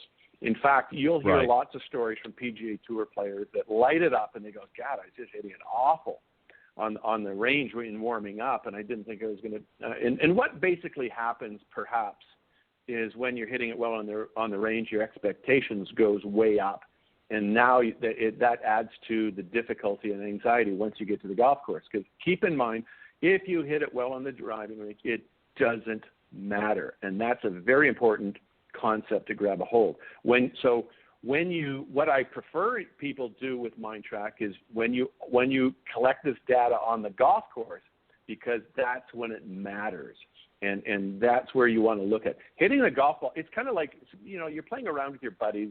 This isn't tournament golf, and say you got a putt or a drive, and it really matters. The money's on the line. And, you're getting all amped up and excited and anxiety's flowing, and you just blow it. And then you go, give me another ball. And that next ball is so effortless and powerful, and it split the middle of the fairway, or you make it effortlessly. The reason why you do that, or it goes in that easy, is because it doesn't matter. That second shot doesn't matter. Right. We've got to get to the whole purpose. So understand that golf is a psychosomatic game. Performance for all golfers, even the best players in the world, is thought and emotional sensitive.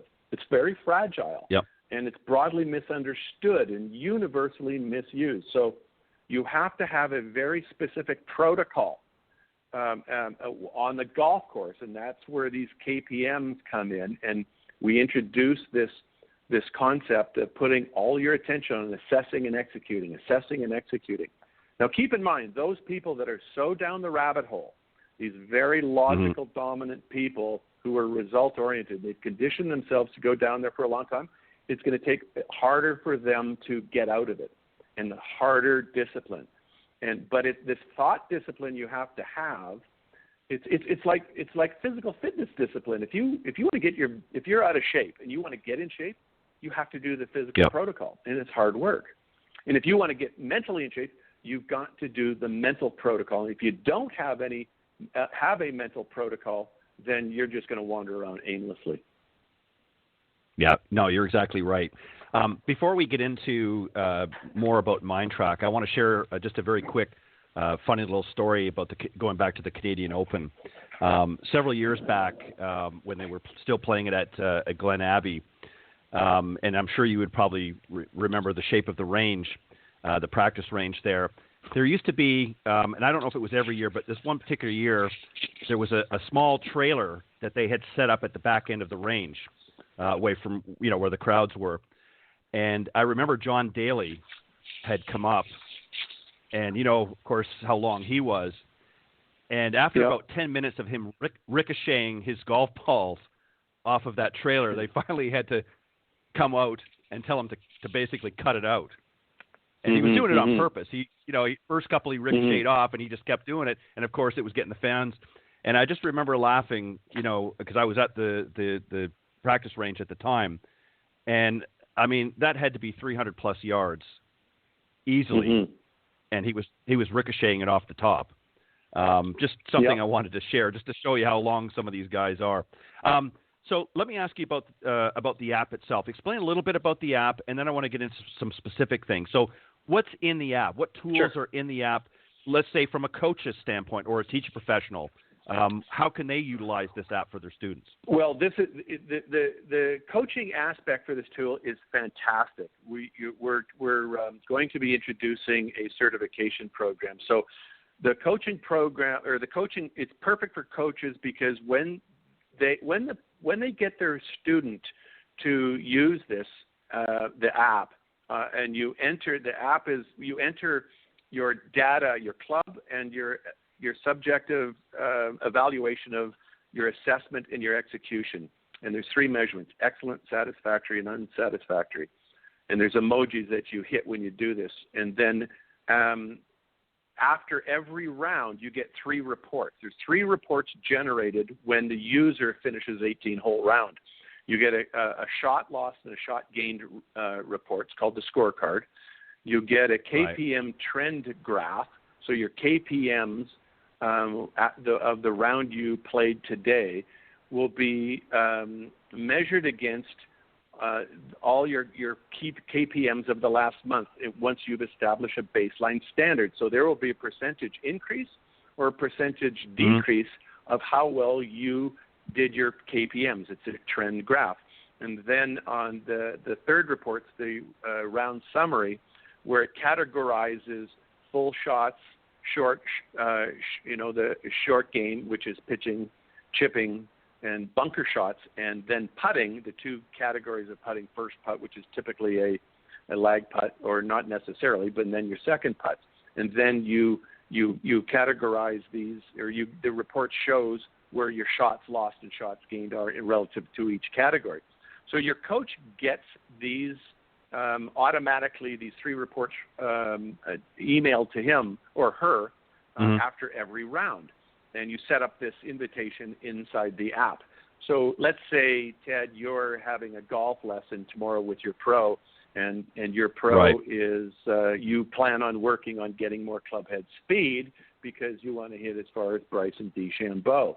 And he gets your round from today, and he sees you that you're hemorrhaged away 10 shots around the green and it's showing the pattern that you're losing a lot, you're hemorrhaging shots because you're not assessing your chipping very well, or your putting. You don't get the speed of the green, so to speak, and your assessment of what how that ball rolls was.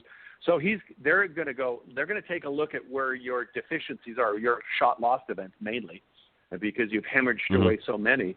And then they have the ability to look at this data, your key performance marker data, and then custom fit a program that's going to shore up those weaknesses.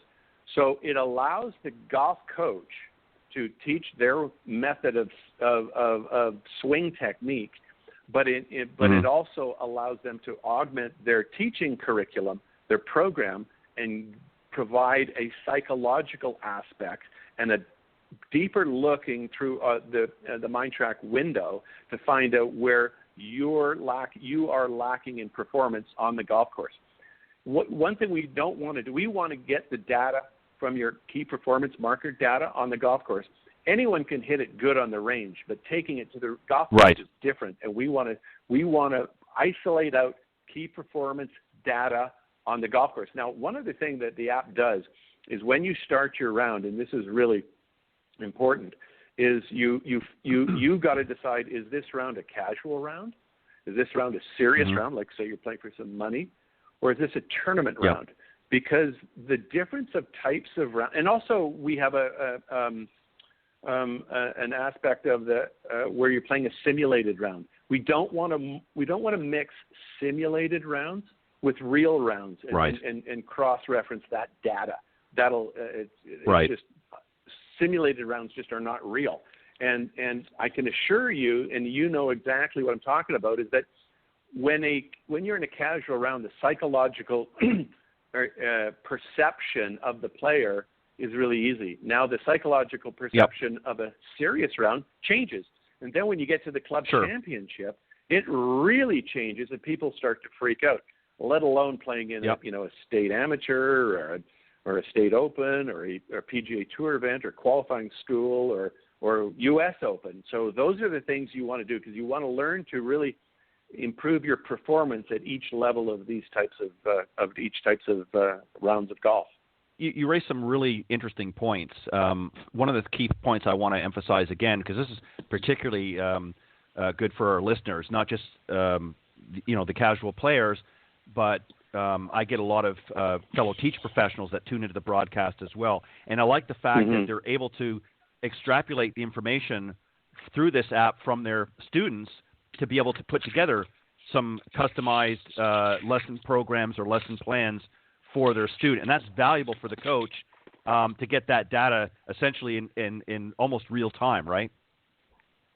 Yes. Well, what we're doing is basically if you incorporate MindTrak Golf, your performance is going to improve. And we allow the coach, basically what we're doing, we're operationalizing your mind. And we're getting the coach and teaching them how to teach it to their students. So now they're in their quiver of abilities that they can teach their conventional way on how to with their swing technique, whatever that may be. They should have a program in there that's a physical aspect and a nutritional aspect. But now we're able to deliver this missing component, the psychological aspect of performance that has just been missing, for so long. And I can assure you that the simplicity of MindTrak, it was the formula that people used for success, even though they didn't know it 50 years ago. It's the formula for success when players play at their highest level today, and it's going to be the psychological formula that people are going to be using to succeed 50 years from now. You hear it all the time. I was in the present moment. I didn't get ahead of myself. You hear all the cliches. Well, this is what the protocol of MindTrak Golf does. It shifts your perception. It changes your perspective away from being result oriented, and it puts your attention on your key performance markers. And then you learn. You get conditioned to emotionally detach from results. And it's once you get this, it's an extremely powerful sense of feeling, and you can tell your performance just skyrockets. Well, and it's also going back to something that you said a little bit earlier on. You talked about in your own experience how a lot of times you were thinking about the past and not always in the present. And many of our club golfers and our amateur golfers, one of the problems, and I always equate this like going to the airport, you drag your luggage. Well, a lot of golfers bring their baggage to the golf course of past rounds or what happened, as you said, out in the practice tee. They hit some bad shots. They weren't striping their driver as well as they'd like to. Now all of a sudden they're carrying all that baggage to the first tee. Exactly. And that's a good point. So, yeah, and that's why I always joke with my students. I always say to them, I said, imagine yourself going to the airport. You've got to take that baggage, but then you unload that baggage. And it goes underneath the plane, and you don't worry about it, and you focus on enjoy the flight, and so on. Well, it's the same thing in golf. If you're dragging past rounds or past experiences into your current moment, then you're not going to be successful in anything you do, regardless whether it's golf or otherwise. Go ahead. I like that saying, your baggage. You bring psychological baggage, and I think every golfer knows that they're not very good at it, and if they improve on it, their game will improve. That's what I did with. I don't know if you knew that I had last year when we were beta testing the program. I went to Golf Canada at the Canadian Open and talked to their head coach and CEO, Lawrence Applebaum, and I wanted to beta test it with the three guys on the young pro squad. So Taylor Pendrith and Jared Dutois and Hugo Bernard came by. They're in Kelowna playing in the Mackenzie Tour, and I think Taylor had just missed the cut. So I had these boys in front of me, and I said, look, all you guys are good enough to achieve the highest level of your dreams on the PGA Tour. There's no question about it. You know how good Taylor was. He's a first-team All-American come out of Kent State, and right. he'd been he'd been struggling for a few years, had some wrist injuries, and he's overcoming. And I said, look, you guys, you've got all the physical ability to win anything you want. He says, what's going to determine whether you succeed or fail in professional golf are the thoughts that run through your mind. And if your belief system, I said, take a look at Mike Weir. Mike Weir's greatest asset, it's not his swing, it's his mental ability, his belief, his tenacity, his mindset is what allowed him to be a great champion and then win the Masters. So I said to these young guys, it's the same for you. And I said, if you don't, so I've got this app. Let's get you guys. It's what it's going to do. It's going to detach you from results, because I know every young aspiring pro is consumed with this baggage, as you call it. I think that's a great term, by the way. And so Taylor went out. You're welcome. You're welcome to use it, Dick. You're welcome to use it. I'm going to. Can I? Thank you very much. I appreciate that. Baggage. I like that. Yeah. Emotion. Thought. Go baggage. ahead. So Taylor, he gets on this thing, and the next 7 weeks he goes T48, T16, third, win, second, fifth, and then 2 weeks later he wins by his second time by 8 shots. And now this year he got him to the Corn Ferry, and he's had 4 seconds in the last month. He's sitting number 2 on the Corn Ferry Tour. And Taylor, he says, keep in mind, he's an extremely talented player, hits it long, just as long as the big boys out there. And he said, yes, it really helped him. He doesn't get mad at his bad shots anymore, which means he's detaching from results. And he's getting back to the way he thinks when he plays his best. And that is what this is all about. Mike Weir had the same effect. He says, wow, I didn't realize my awareness around the greens had gotten diluted. So once he put his attention on it, he sharpened it up. It made a huge difference. Well, if you look, Dick, if you look at many of the players over the years, let's go back to Nicklaus's time. He's famously said, it's the mental game. It's not, when you compare his physical game, certainly he was a long ball hitter, but he certainly was not the most accurate when you compare it to some of the other players on the tour. But his mental prowess was as such, exactly what you're talking about. He was able to be laser focused to such an extent. And then now more recently, of course, in the last few decades, is Tiger Woods. Same thing. Mm-hmm. This is why they went on to win so many tournaments, is because, and again, Tiger's the same thing. Tiger certainly could hit it long, but I mean, think of how many tournaments he, off the tee, he was, over in the next fairway, or he was off in the rough, or, whatever. He wasn't putting it in the middle of the fairway every single shot, but he was able to adapt his mental game to such a level, and he obviously didn't hurt that he had a great short game to recover with, but it was his mental game that really, helped him manage around the golf course. And when you look at players, and I go the opposite side, and again, I mean no criticism to anybody, but you look at a Luke Donald. Luke Donald, was a phenomenal ball striker out on tour. Mm-hmm. But how many tournaments did he win? Right. You know what I mean? Again, I sure do. And that's the problem that a lot of amateurs fall into, is they they spend the majority of their time trying to tighten up their hitting game so much that they neglect the mental side of the game. And that's really what you're talking about is you need to, right? Yes.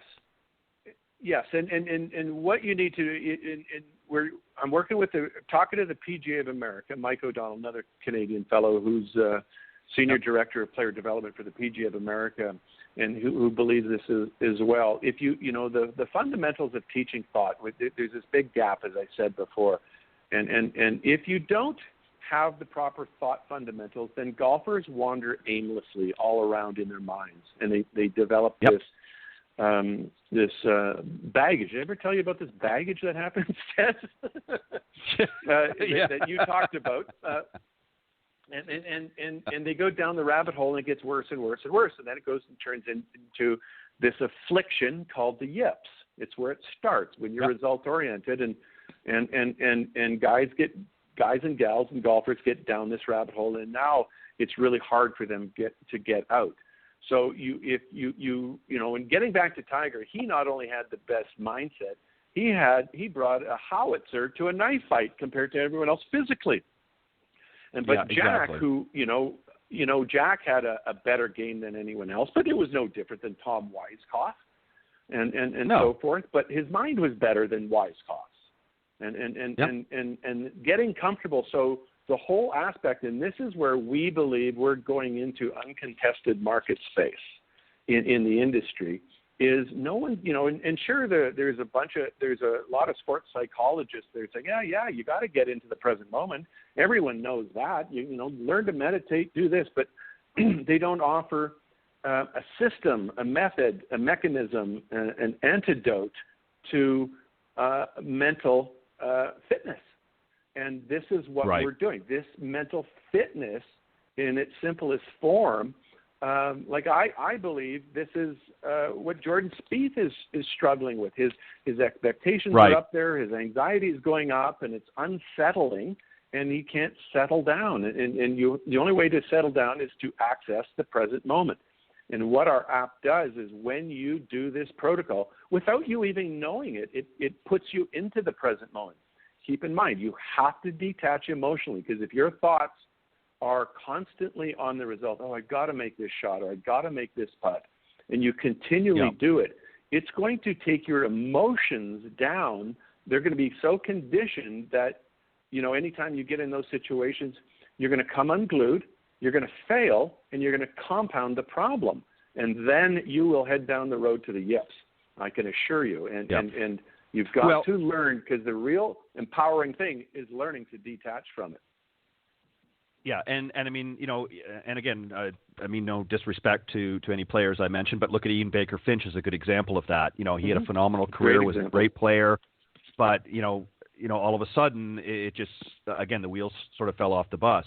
One of the other things too that I think that a lot of amateur players bring to the course, and this as a tour pro, when you line up a hole, when you're standing up at the tee and you're looking out at the hole, you're picking out your target.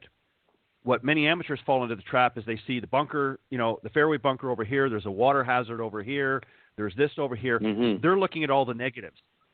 So right away they've set themselves up, in my opinion, they've set themselves up for failure. And most of the, PGA or LPGA pros, at that level, they're doing the complete opposite. They're saying, okay, where's my target? Where do I want to position myself, for the next shot? They're thinking, the next shot ahead, I want to get myself in that position. They don't care about the trouble. If they happen to go into the trouble, they'll deal with it. And this is something that amateurs have really, really struggled with. And it sounds to me that MindTrak is a great way of helping them to focus on what they need to focus and not what they don't want to focus on. Would I be correct in that?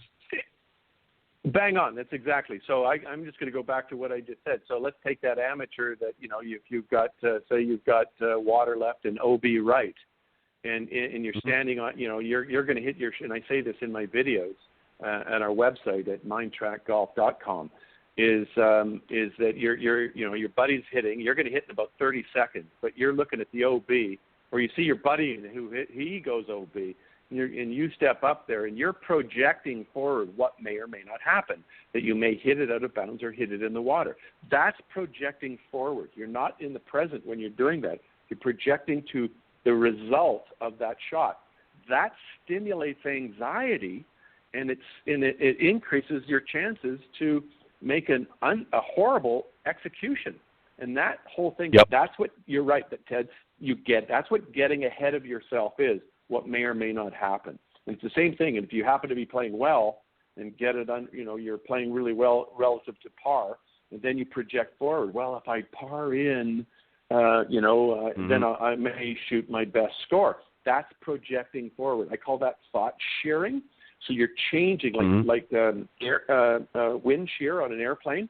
If you change drastically the wind lift on the plane, that plane's going to drop out of the sky. If you change drastically the type of thought that caused you to perform to a thought that collapses you, you're going to collapse. That's what happens to everyone.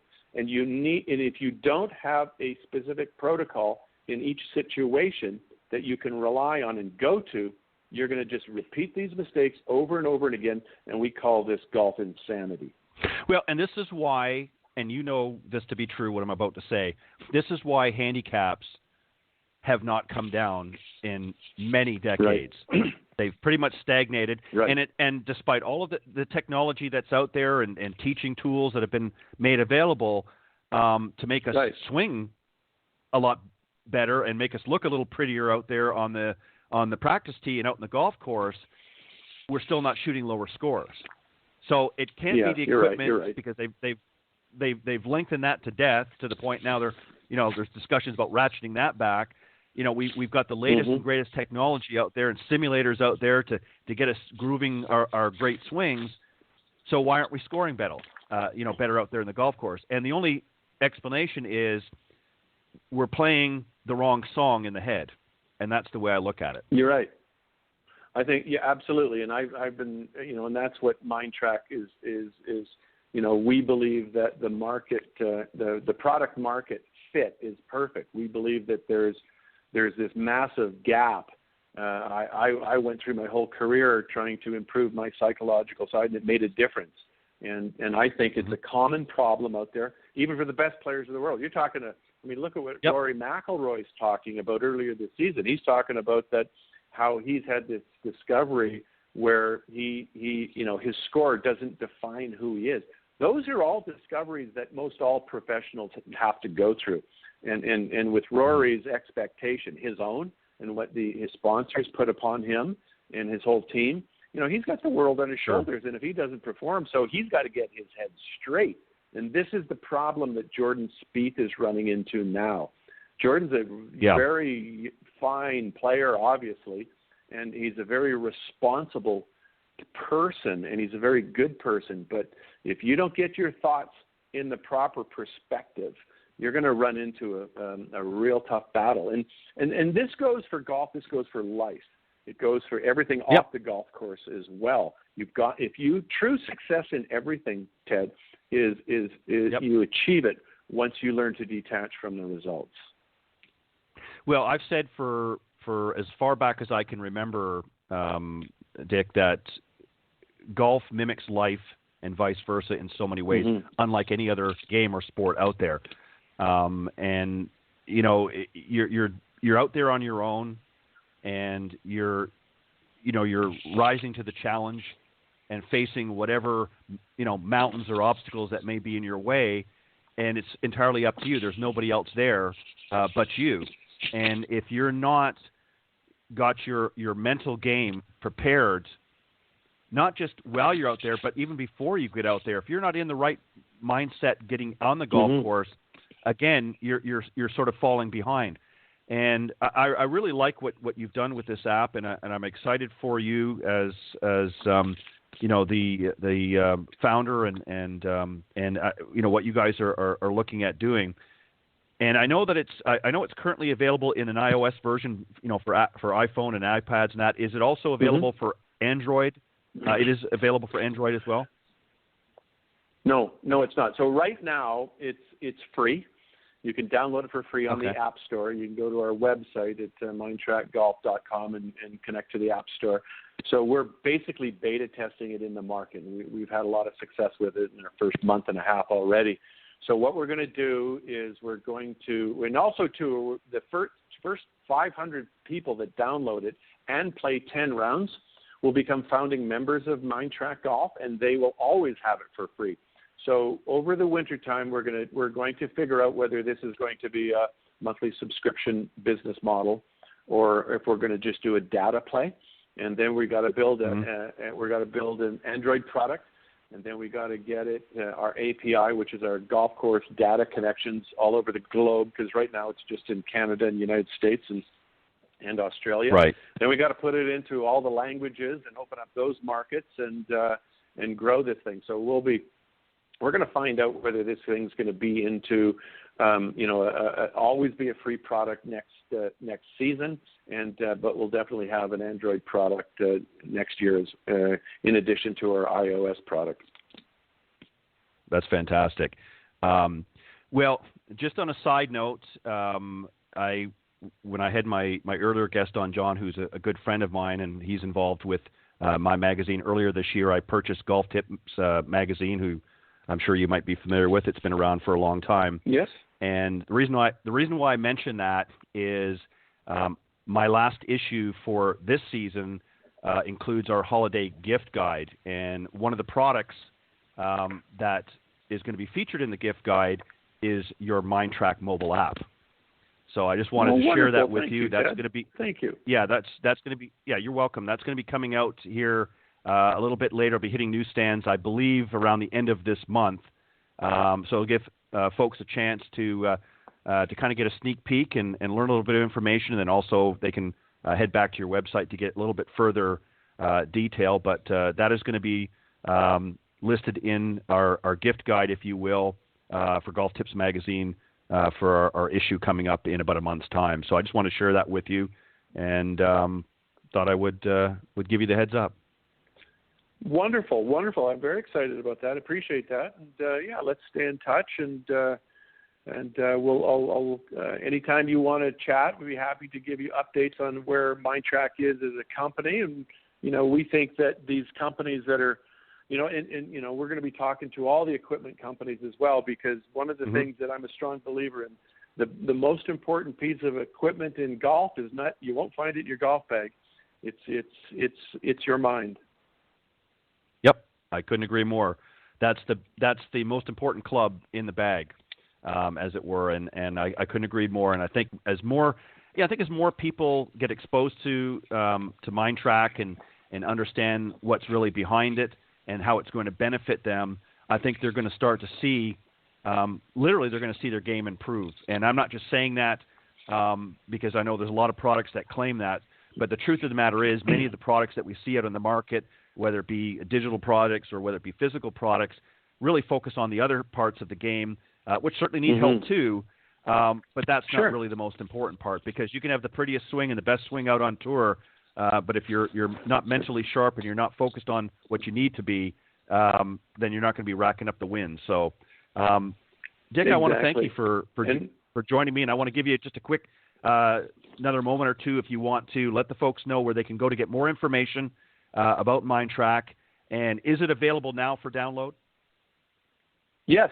Yeah, it's available right now. Just go to the App Store, punch in MindTrak, and you'll pop up. It's free, and go ahead and use it. And we can't wait to get these coaches and using the tool so it can augment their business. It'll just take them to the next level. So, our website again is mindtrakgolf.com. There's videos that explain.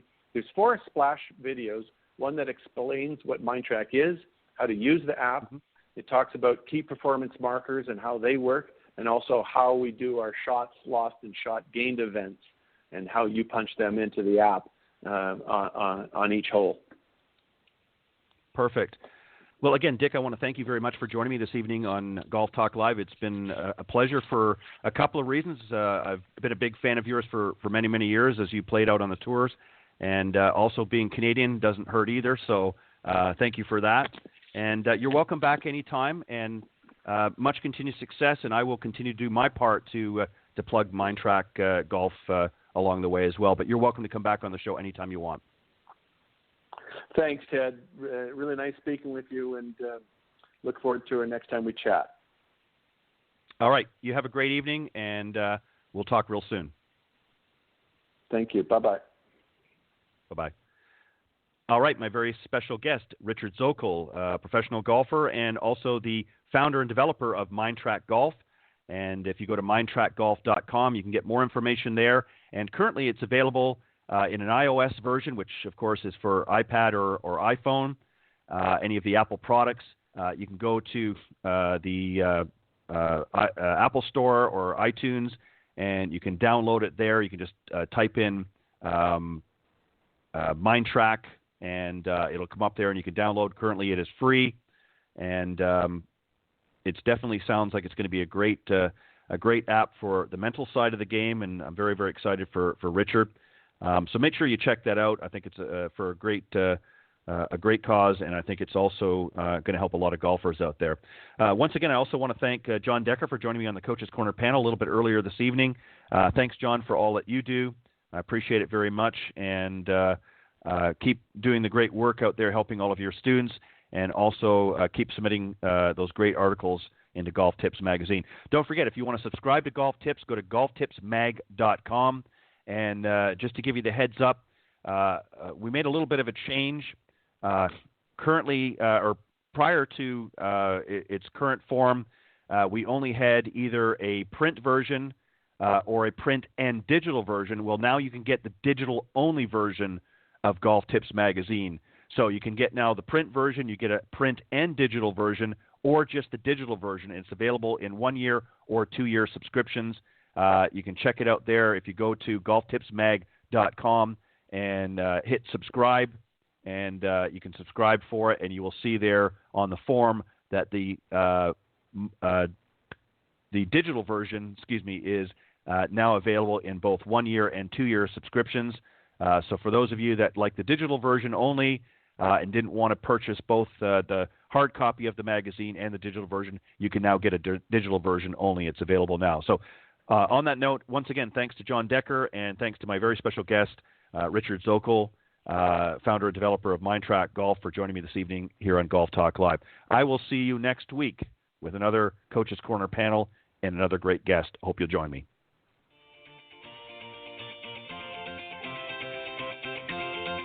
Thanks for listening to this evening's broadcast of Golf Talk Live. Remember to tune in each week at blogtalkradio.com/Golf Talk Live. If you can't join us live, check out the on-demand section for previously aired broadcasts, or listen on any of the following social media platforms: iTunes, Stitcher, TuneIn, CastBox, TalkStream Live, and of course, Spotify. To get updates on future shows and upcoming guests, be sure to visit the show's Facebook page, Golf Talk Live Blog. You can also follow me on Twitter at Ted and Buck CEO. Remember to join me live each week for another great broadcast of Golf Talk Live. See you next time. This has been a production of the iGolf Sports Network.